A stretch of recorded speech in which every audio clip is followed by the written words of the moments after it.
Iya.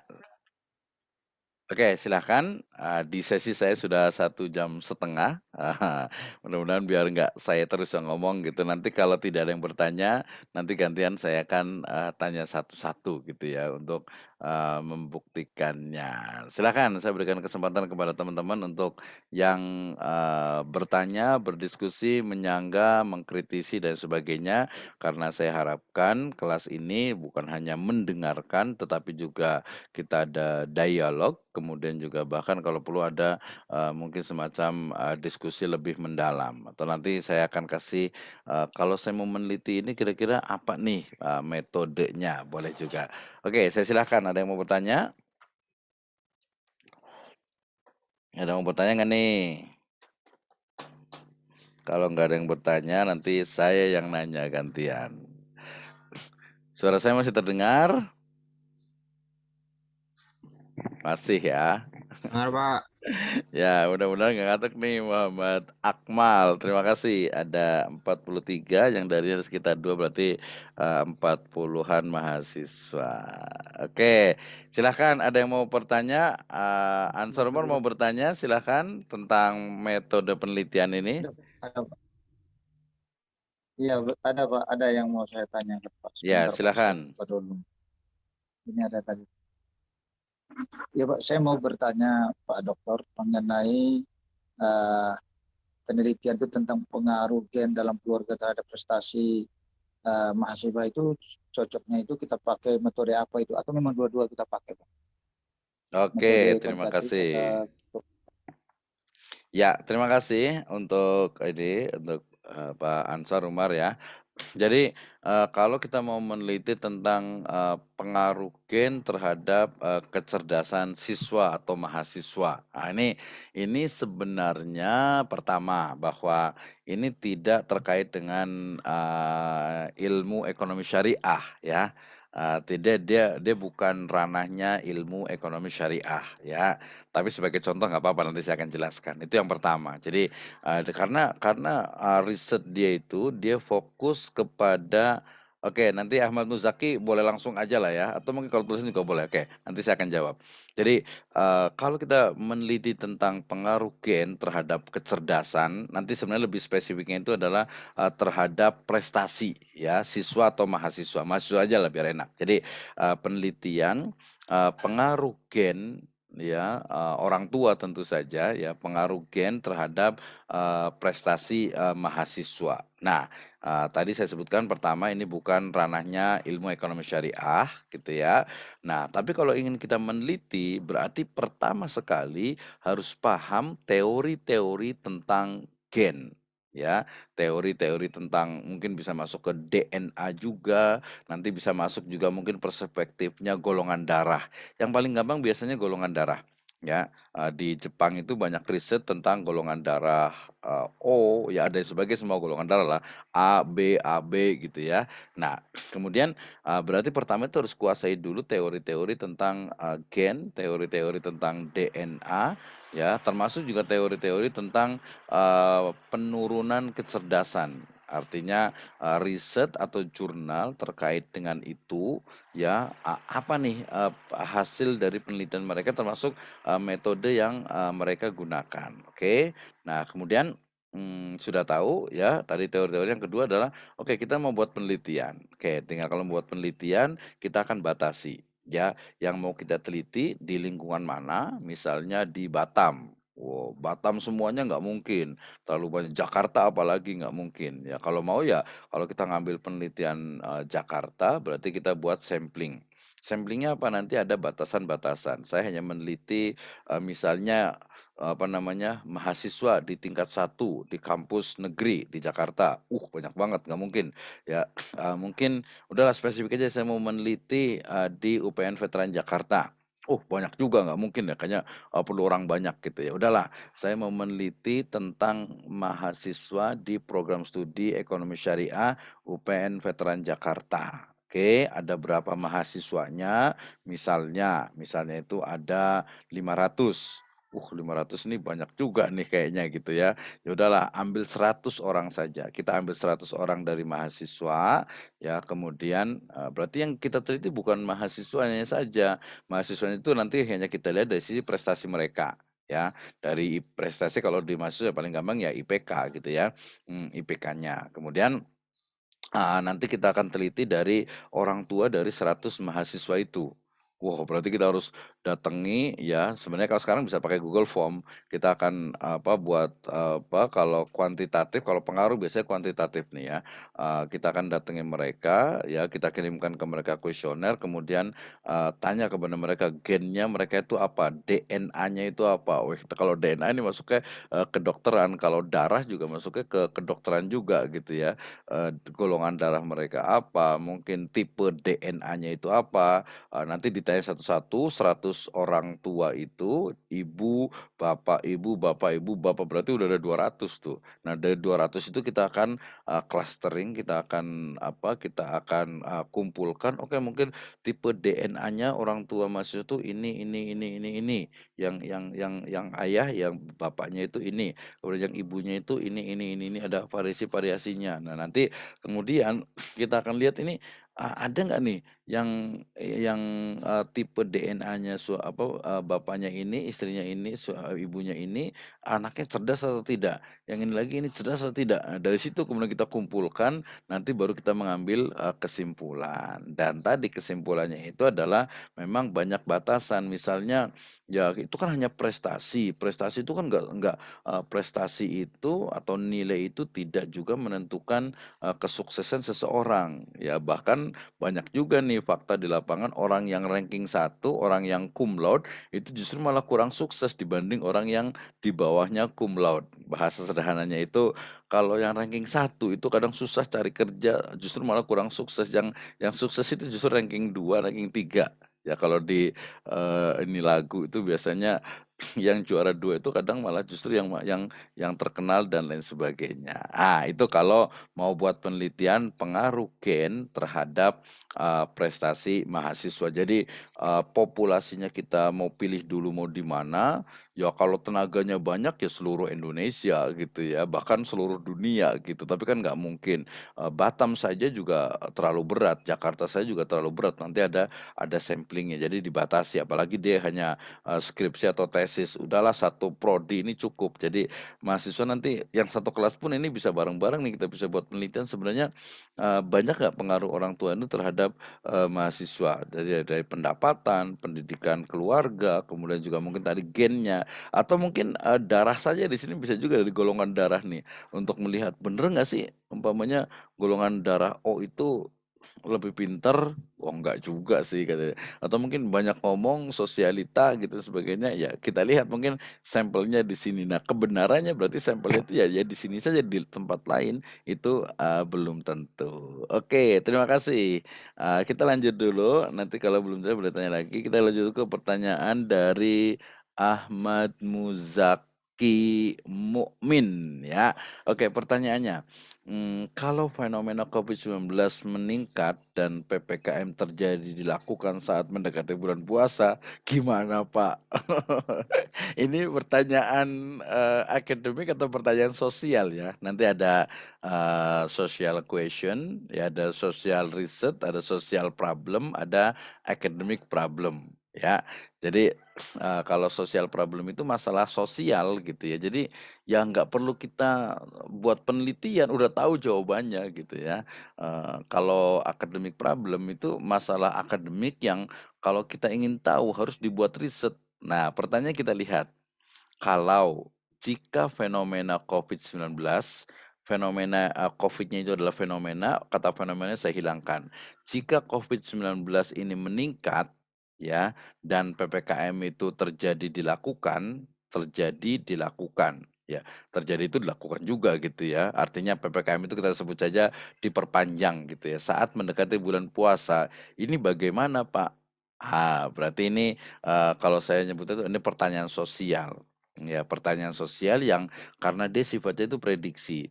Kalau secara akademik, sebenarnya bisa kita tarik ke akademik. Jadi, bagaimana ketika, wabah ini, meningkat kembali ya di bulan Ramadan, nah kira-kira seperti apa? Gitu kan ya.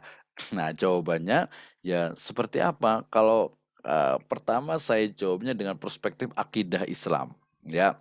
Jadi dalam perspektif akidah Islam, ya, dikatakan ajaba amrul muslim, kulluha khair, ya. Ya, jadi sangat menakjubkan perkara orang beriman itu. Orang Islam itu sangat menakjubkan, apa? Ya, idza asoba musibatan fasabara wa idza indaha matsalan madza, yakni ujrah awil, yakni al khair sabara, gitu ya. Jadi orang Islam itu sangat menakjubkan, sangat luar biasa. Apa itu? Kalau dia ditimpa musibah, dia bersabar. Ya, sabar dengan ikhtiar, ya menjaga prokes itu namanya sabar. Kalau nggak menjaga prokes itu bukan sabar gitu ya. Yang kedua, apabila dia diberikan kenikmatan, ya dia itu bersyukur. Wah, gitu kan. Nah, berarti kalau perspektif akidah, ya kalau umpamanya PPKM naik di bulan Ramadan, ya sudah, ya jalanin saja gitu kan ya. Kita bisa tarawih di rumah kembali gitu kan, tarawih juga sunnah gitu. Puasa juga tidak menghalangi kita juga gitu. Nanti Idul Fitri sholatnya juga apa namanya, sebagian ulama mengatakan wajib, sebagian mengatakan, sunnah juga gitu ya. Kemudian yang wajib itu kan sholat di masjid juga kalau memang, mudorotnya lebih banyak ya kita bisa di rumah gitu. Jadi jalanin saja gitu ya. Karena kita itu adalah memang, satu ini apalagi nanti kalau pemerintah sudah, menerapkan, karena kita tidak boleh ini ya, kita harus atiullah wa atiur rasul wa ulil amri gitu ya. Jadi kita ya harus ikuti prokes dan seterusnya. Itu jawaban secara akidah Islam. Tapi kalau jawaban secara, sosial, ya kita lihat gitu ya bahwa, oke, jadi, peningkatan ini pasti akan berefek kepada, puasa ya, kepada, bulan Ramadan ya, di mana, tentu saja masyarakat tidak bisa sholat tarawih secara sempurna ya. Ada mungkin nanti kalau naik sekali berarti tidak bisa sama sekali, atau yang kedua adalah bisa renggang gitu ya, atau mungkin di beberapa wilayah tetap, seperti biasa. Di tempat saya dari awal pandemi sampai sekarang sholat, di kampung gitu ya, di masjid kampung itu biasa saja, nggak pernah ada perenggangan gitu ya, itu. Kemudian, terkait dengan Idul Fitri atau mungkin mudik dan lain sebagainya, ini jawaban dari sosialnya, ya bisa jadi akan terganggu, bisa jadi pemerintah akan, melarang kembali untuk mudik atau mungkin, membatasi untuk, mudik ya. Ramadan juga sama, bisa jadi akan ada larangan untuk sholat Idul Fitri, tetapi kemudian atau mungkin ada juga pembolehan tapi dengan, prokes ketat, dengan, sholatnya itu berjarak dan lain sebagainya, gitu ya. Itu jawaban sosialnya. Tapi ada jawaban akademiknya juga nih, bagaimana nih kira-kira? Wah, saya mau pakai fenomenologi untuk melihat COVID-19 ini, tapi lebih spesifiknya itu kenaikan ini. Wah, ini detail nih, Ahmad Muzaki nih ya. Jawaban ketiga mungkin sebenarnya yang dimaksud ini ya. Jadi jawaban ketiga itu adalah gini, kenaikan dari, kita sebut saja, varian dari COVID-19 ini, dari corona ini adalah, Omicron misalnya and the sons of Omicron gitu ya. Nah, kita lihat, ini Omicron ini bener nggak nih? Kenaikannya datanya betul tidak nih? Berarti, Ahmad Muzaki ini harus datang ke mungkin Kementerian Kesehatan, datang juga mungkin ke Wisma Atlet, atau mungkin ke tokoh-tokoh misalnya, Siti Fadila Supari gitu ya, atau mungkin, siapa tuh, ya mungkin kalau ke presiden enggak lah ya gitu ya, ke tokoh-tokoh tertentu untuk menanyakan, "Ini bener nggak nih fenomena ini?"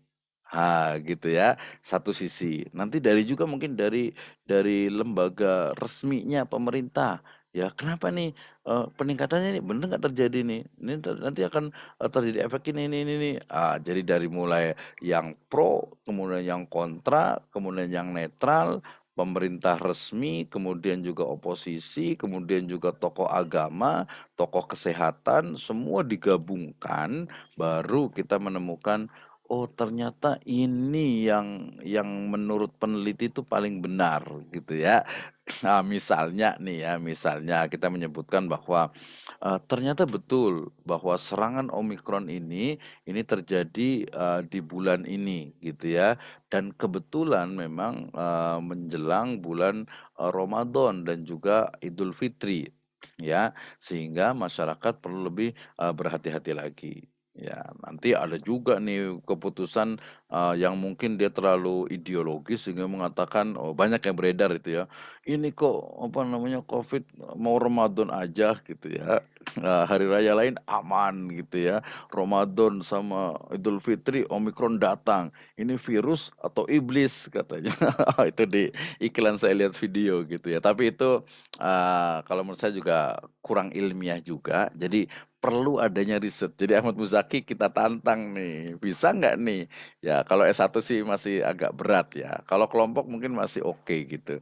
Bahkan saya penasaran betul nih tentang Covid ini juga gitu ya, kalau saya ya lebih, balance, lebih seimbang juga gitu, tapi perlu adanya riset. Jadi kita nggak bisa mengatakan misalnya, yang terbaru itu tentang, berani nggak sih yang korban itu, yang udah meninggal itu, kan beberapa kayak di Cikadut ya, yang di Bandung itu digali kembali kemudian dites kembali ternyata, negatif gitu misalnya gitu. Ini yang meninggal itu yang real itu berapa, yang kena Covid itu berapa, itu pun nggak ini. Tapi itu bukan ranah kita sih ya Ahmad Zaki ya. Ini ranahnya, apa namanya, kesehatan ya, bagian teman-teman yang di dunia kesehatan gitu. Tapi kalau di, fenomena Omikron yang naik dengan Idul Fitri, Idul Adha, plus ekonominya, ini masuk ke, ranah ekonomi. Sebagai, satu apa ya, pengalaman atau pengen tahu ya sangat boleh sekali. Jadi, silahkan melihat dari sisi lebih detail terkait dengan, omikron ini kenaikannya berarti ke dinas kesehatan, kemudian juga ke pemerintahan, kemudian juga ke tokoh agama, termasuk juga ke oposisi mungkin. Jadi kita lebih itu bedanya kita dengan yang, apa namanya, tidak multi perspektif. Kita adalah akademisi, kita adalah ilmuwan, jadi harus betul-betul datanya itu valid, betul-betul datanya itu bisa dipertanggungjawabkan. Jadi bukan hanya mentang-mentang oke, mentang-mentang kita muslim kemudian, seolah-olah itu kita yang benar terus, tidak juga gitu ya, tidak juga ya, kita lihat yang benar itu yang mana gitu kan, yang benar itu yang mana, tentu saja nanti dengan, perspektif yang islami gitu ya. Nah itu terima kasih untuk Ahmad Muzaki, yang berikutnya dari, Farhan Baihaqi ya. Terima kasih, tapi ini direct for me ya, padahal nggak apa-apa sih semuanya aja gitu biar dibaca, mungkin ini salah ketik kali ya, jadi jadinya direct ke saya gitu, harusnya, ke semuanya saya biar tahu. Oke saya bacakan, "Pak, izin bertanya, kalau kalau meneliti tentang faktor-faktor yang mempengaruhi minat beli skincare halal di satu wilayah, cocoknya metode apa ya, Pak?" Oke terima kasih untuk untuk Farhan. Jadi kalau menggunakan ini kita menggunakan metode, kuantitatif dengan preferensi. Ya preferensi itu adalah, pilihan dari, customer gitu ya. Jadi meneliti faktor yang mempengaruhi minat beli skincare halal. Ya, pertama berarti di suatu wilayah cocoknya metode apa ya? Metodenya adalah metode apa, datanya kuantitatif dengan, analisis preferensi customer. Ini banyak sekali gitu ya. Nah, berarti, wilayahnya nanti ditentukan dulu gitu ya. Jakarta tadi saya sebutkan, Indonesia nggak mungkin lah terlalu luas gitu ya. Jakarta, Jakarta banyak juga nih, oke lah masih bisa. Jadi nanti kita akan tentukan dari, apa namanya, populasinya. Populasinya adalah penduduk Jakarta karena ini skincare, setahu saya ini biasa paling paling banyak tuh perempuan gitu ya, perempuan ya, laki-laki ada juga sih tapi banyak perempuan. Oke, jadi populasi saya, populasi peneliti adalah, perempuan yang usia antara misalnya itu 20 sampai 40, kemudian dia menggunakan, lebih spesifiknya dia menggunakan, skincare halal. Nah, itu berarti dia lebih walaupun satu Jakarta, masih bisa gitu. Tapi sayangnya nih biasanya kalau peneliti, apalagi kalau peneliti pemula, dia carinya udahlah teman-teman aja gitu ya, yang deket-deket aja. Ya mungkin bisa lah kalau semakin banyak, sampelnya itu semakin bagus gitu ya. Ya minimal 100 orang itu cukup lah. Atau mungkin ya tadi dari Jakarta, kemudian kita pilih, tadi ada batasan untuk sampelnya, perempuan usia 20 sampai 40, kemudian dia menggunakan, skincare halal. Nah sudah, kemudian kita akan, berikan kuesioner kepada dia, kemudian berikan, alasan-alasannya, kita buat apa, pertanyaan-pertanyaannya, sehingga kemudian nanti pertanyaan itu juga kita akan uji awal karena ini lebih banyak menggunakan, kuantitatif bisa juga gitu ya. Kalau kualitatif biasanya nanti ada, dengan, wawancara bisa juga sebenarnya tapi, cukup panjang. Yang paling gampang dia menggunakan, data, kuantitatif. Oke, itu ya, Farhan. Dan ini kalau menurut saya kalau karena kita untuk latihan lebih baik kalau kalau tadi riset asli itu kalau riset yang sebenarnya itu ya memang Jakarta lah ya, atau lebih luas lagi bisa Jabodetabek. Tapi kalau untuk latihan, karena kita ingin hanya menguji metodenya, udah mahasiswi, prodi ekonomi syariah saja, tanya dari mereka, misalnya tadi ada 500 orang, tanya nih berapa orang yang make, skincare halal, misalnya 50 orang. Nah dari 50 itu, ya kita kasih, kuesioner ya, apa, faktor-faktor apa saja. Nah nanti cara membuat kuesionernya, poin-poin instrumen-instrumen penelitiannya, itu nanti akan dicatat kemudian kita akan kasih ke 50 mahasiswi itu. Nah, kemudian dari situ kita dapat datanya, baru kita analisis, oh ternyata faktornya adalah 1, 2, 3, 4, 5, misalnya, ada 5.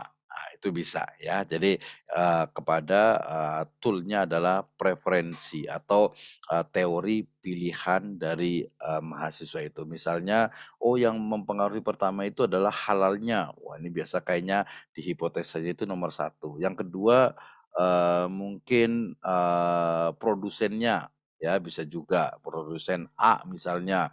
Yang ketiga adalah dari sisi, mungkin kualitasnya, orang udah tahu nih kualitasnya selain halal, kualitasnya yang ketiga misalnya, dari harganya, wah ini halal, kemudian kualitasnya bagus, tapi harganya juga ya nggak mahal-mahal amat lah, gitu ya. Jadi ini paling gampang sekali dan banyak sekali contohnya. Cara pengen tahu kita ininya, googling di internet, kemudian cari riset-riset yang menggunakan ini dan yakin banyak sekali, tapi harusnya memang diuji coba. Oke ya, uji coba artinya harus kita latihan buat sendiri gitu ya. Oke, terima kasih untuk Farhan dan juga Ahmad Muzaki. Masih ada waktu sekitar, 9 menit, saya mau kasih tanya dulu, ada yang mau bertanya lagi? Tentang, metode ini, ya nanti biar paham, termasuk mungkin kalau saya lebih banyak di, usul fikih dengan maqasidus syariah sebenarnya, termasuk juga di etnografi dan, juga di fenomenologi. Cuman, fenomenologi ini memang, dia biasanya perlu waktu lebih panjang dan juga, case-nya itu harus betul-betul sebuah, phenomenon gitu ya, sebuah fenomena sebuah sesuatu yang besar gitu ya. Ya kalau untuk latihan yang kecil-kecil saja itu nggak apa-apa, misalnya ada fenomena apa ya di mahasiswa, prodi ini gitu ya, misalnya, kalau ini bukan fenomena sih, ini fakta gitu ya, bahwa, oh kayaknya, faktanya itu hampir semuanya off cam. Nggak tahu nih apakah dia mengirit, pulsa gitu ya, atau mungkin memang, lagi rebahan atau apa gitu, itu fakta. Tapi fenomena di sini saya sebutkan saja, di sini ada Aulia Muharramah, kemudian ada siapa lagi ya? Kayaknya nggak ada tuh yang pakai, profile gitu ya. Terima kasih untuk, Aulia Muharramah yang ada, profilnya. Yang lain mungkin nggak tahu nih akun, Zoom-nya itu nggak pakai profile, kan dia kadang nyambung ke di Google juga sebenarnya ya, di Google juga gitu ya, di Google account-nya itu.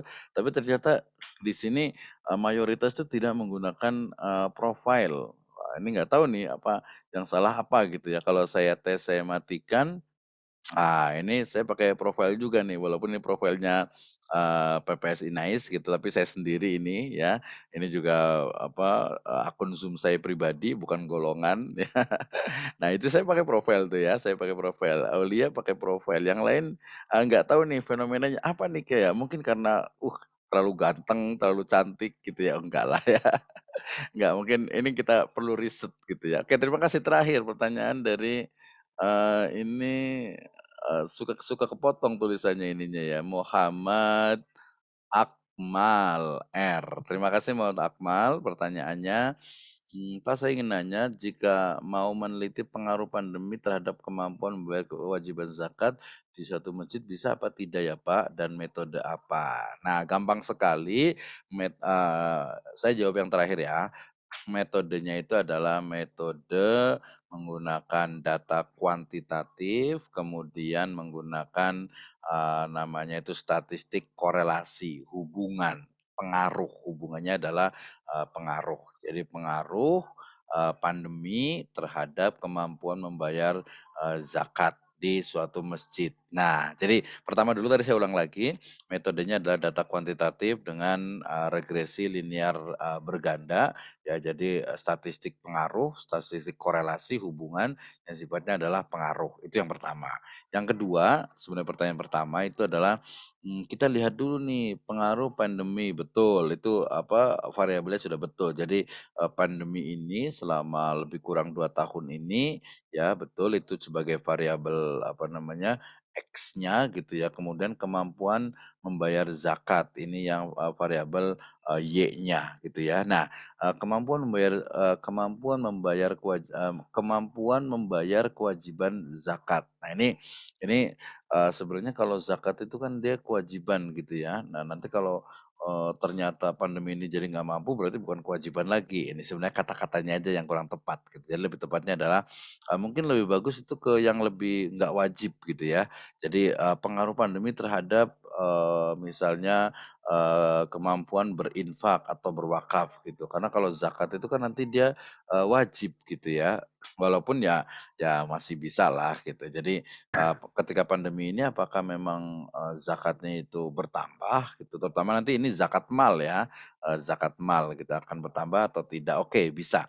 Jadi, pengaruh pandemi terhadap, tingkat pembayaran zakat lebih tepatnya, terhadap pembayaran zakat, nggak usah pakai kata, kewajiban. Kemudian di suatu masjid, bisa apa tidak. Jadi, masjid itu jamaahnya itu berapa, kemudian juga, nanti kita lihat populasi secara keseluruhan jamaahnya itu berapa, kemudian kalau di bawah 100 itu bisa survei, berarti bisa semuanya, kalau di atas 100 itu bisa berarti pakai sampling, samplingnya mau pakai 10, 20, atau 30%, itu bisa dipilihkan secara umum atau secara, legal atau secara penelitian itu sebenarnya boleh gitu ya, boleh tapi ini saya nyebutnya dengan mini riset. Jadi riset yang sederhana, simpel, ya mini, kecil gitu. Karena kalau cuma masjid itu doang, ya, oh ternyata di masjid situ ada pengaruhnya, tapi di masjid lain ternyata nggak ada gitu. Misalnya, punten mohon maaf, jadi misalnya, masjid di kompleks yang elit, nggak ada pengaruhnya tuh gitu ya. Tapi kalau masjid yang di kompleks yang agak kecil, di mana pekerjanya mungkin apa, blue collar gitu ya, maka mungkin ada pengaruhnya. Nah gitu ya. Jadi bisa di satu masjid, tapi itu hanya mini riset, hanya riset yang simpel saja. Lebih bagus kalau misalnya, satu kecamatan lah ya, satu kecamatan di masjid-masjid ada ambil 3 atau 5 masjid bisa gitu. Jadi lebih bervariasi. Kalau satu masjid, ya biasanya tergantung masjidnya juga, kalau masjidnya itu di kompleks, ya biasanya satu kompleks itu biasanya dia homogen, ya secara pendapatan ya. Ya ada variasi sedikit saja, misalnya kompleks, mana ya, Menteng gitu kan beda banget ya, Menteng Menteng apa ya, Menteng Jakarta Pusat, Sultan Syahrir gitu ya, dengan Menteng atas gitu kan, berbeda gitu ya. Mungkin kalau yang di Menteng yang asli Menteng Jakarta Pusat itu nggak ada pengaruh, tapi kalau di, Menteng atas Jakarta Selatan tuh katanya ya, atau mana gitu ya. Nah itu akan berbeda. Jadi bisa, boleh di satu masjid tapi, terlalu simpel. Kalau di, skripsi kayaknya ditolak deh gitu ya, kayaknya nggak diterima tuh, kayaknya, "Aduh kok cuma satu masjid doang sih?" Sayang sekali karena dia hanya tentang karena masalahnya hanya pengaruhnya gitu, kemudian hanya di satu masjid sayang, tapi kalau di satu wilayah tertentu mungkin, masih oke gitu ya. Tapi kalau untuk latihan, bolehlah coba biar kita tahu untuk jadi peneliti, oh begini ternyata, itu yang paling simpel, korelasi linear berganda. Terima kasih untuk Muhammad dan waktu kita sisa 2 menit, ya cukupkan dulu, insyaallah kita lanjutkan di pertemuan yang akan datang. Ya, jazakumullahu khairan.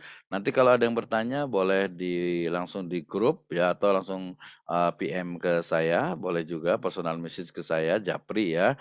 Nanti kalau yang pasti semuanya harus paham tentang metode penelitian, tadi salah satu adalah fenomenologi dan memang teori, kadang nggak bisa dipraktekkan. Nah, ya, nanti kita kasih, challenge harusnya itu nanti ya, biar tahu minimal, bagaimana, dari masing-masing. Tapi kayaknya belum saya kasih, nanti di pertemuan ketiga sekaligus di, UCP, pertama sajalah biar tidak memberatkan. Oke, terima kasih itu dari saya, jazakumullahu khairan ala ihtimamikum. Kita tutup dengan hamdalah dan doa kafaratul majelis. Alhamdulillahirabbil alamin, subhanakallahumma wa bihamdika, asyhadu an la ilaha illa anta, astaghfiruka wa atubu ilaik. Wassalamualaikum warahmatullahi wabarakatuh. Waalaikumsalam warahmatullahi wabarakatuh. Makasih banyak Bapak. Oke, terima kasih untuk semuanya. Salam. Oke, saya end kan.